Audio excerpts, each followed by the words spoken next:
I just finished reading Moebius Book 9 from the Graphitti Comics collection. This collects the story Marshall Blueberry. This also includes a story from Jean Giraud from 1958 when he was first doing comics. And it includes the story Mississippi River, which was done in 1979. And I wanted to kind of talk about this because you have three different stories about the similar subject matter, but it shows three different styles, and it shows the growth of Moebius in a pretty interesting way. Just so you know, I'm just going to talk about the English translations by Epic and Graphitti, which collected the Epic and the Catcom English translations. I'm not going to get into all the French issues that have been done and that Fort Navajo American translation. This is just specifically that because there's a lot of Moebius purists that are going to correct me. So I'm just going to tell you I'm not going to do a thorough history because I don't want to put everybody to sleep. So what happened basically was after Fort Navajo came out and Blueberry was a breakout star, they did the story that was collected in the Epic books 1 through 5. And then later on, they did these prequels. So there was Young Blueberry, there was Lieutenant Blueberry, and there's Marshall Blueberry. So they were done not in chronological order as far as the time of the character. And this collection, as I said, collects three different stories, excuse me. And it's kind of interesting to see. So these collections, first of all, this is the end paper. This is when Moebius was as Moebius phase. Really cool picture. And all these books came, there's 9 of them, all of them came limited 1,500 copies, and they're all signed. This one is signed as Moebius. Some are signed as Jean Giraud. It just depends on the book. But this is really nice. And so the first book that's here, the first story is Marshall Blueberry. This takes place after the events of Lieutenant Blueberry. And these stories are really dense in that there's a lot going on. There's a lot of panels, as you can see. This was done about 1969. A lot of panels, a lot of dialogue, like a film of that era. But it's good dialogue. It's not boring.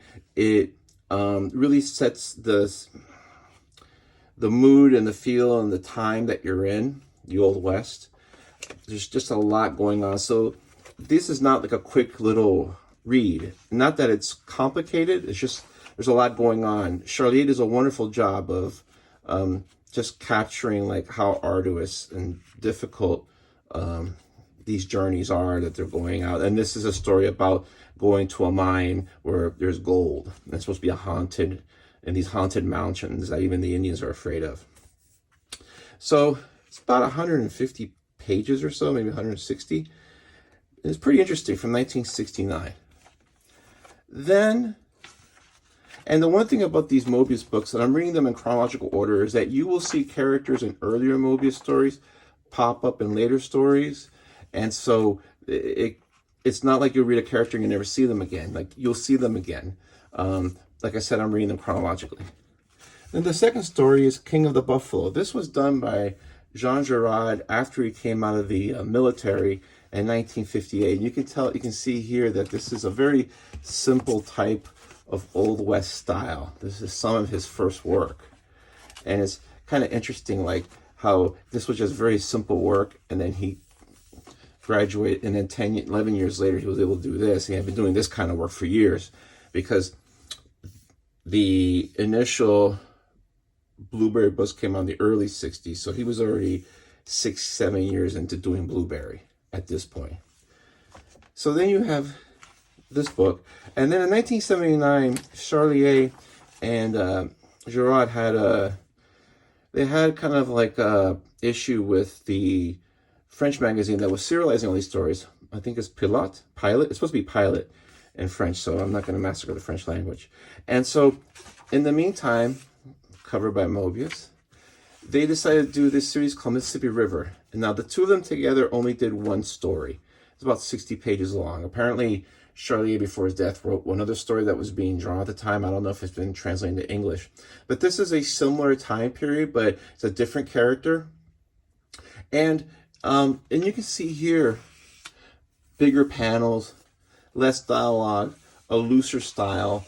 And aside from Moebius's change in style, from Giraud being where I think Moebius kind of channeled a lot of his subconscious, the Giraud's work is very technically tight, and he explained it in an interview that that I read, that there's a lot of brushwork, very technically like correct, where Moebius was looser with a pencil, and you can see a lot of Moebius creeping into this story.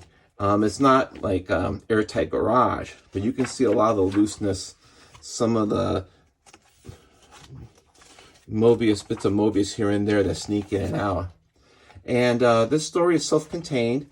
It finishes, it ends where there could be more, but it's not a cliffhanger. And here are the end papers. This is Charlier and Moebius by Moebius. And it's a really solid book. These books, you could order them from Graphitti Press. Then if you go to their website, they say they're not taking orders for books. But if you Google Graphitti Moebius, you'll see links for issue books 6, 8, and 9. And if they're still available, they're $49.95 each. Now, back in 1990, $49.95 for a book was a lot of money. But in 2022, it's really $9, and they're all signed. Each book is limited to 1,500 copies and signed by Moebius. And I think it's a nice piece of history to have. These are great stories. And, you know, I know people that have done it, because I said maybe you should try that, and they've actually been able to get the books. So I don't know if they're still allowing that or not. But these books, they're still available, and then people are flipping on eBay for 125, 150 bucks each. So if you see it for $49.95 and you want to take a chance at $49.95, I would recommend those books because they contain the same stories that are in the Epic books. But this paper is great. This book is over 30 years old, and it looks like it was just printed today. These books are very high quality. So now that I've read this, I can actually start reading the Epic Blueberry books number 1 through 5. Anyway, hope you found that interesting. Thanks.